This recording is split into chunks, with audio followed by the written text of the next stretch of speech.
આ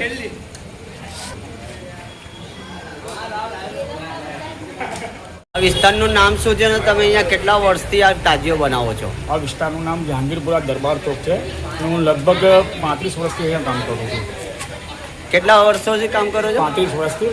તમે જ તાજીઓ બનાવો છો? તાજીઓ બાળ બનાવીને કોરું તાજીઓ લાવીએ છીએ ને એમાં બધું ડેકોરેશન, કલર, લાઇટિંગ બધું અમે લોકો કરીએ છીએ. આમાં કેટલા રૂપિયાનો ખર્ચો થાય છે આશરે? આશરે ઓછું અમે સમજી લો ને કે ત્યાં વ્હાઇટ તાજીઓ બને છે એ લોકોને 70,000 થી 75,000 રૂપિયા અમે આલીએ છીએ અને અહીંયા લઈને અમે 30,000 થી 35,000 રૂપિયા બીજું ખર્ચો કરીએ છીએ. લાઇટિંગ, કલર, ડેકોરેશન બધું. શું નામ તમારું? મોહમ્મદ મુશ્તાક માસ્ટર. આ કેટલા દિવસથી આ કામ ચાલુ થાય છે? ઓછામાં ઓછા 5 દિવસથી લાઇટિંગ ને કલરનું કામ ચાલે છે.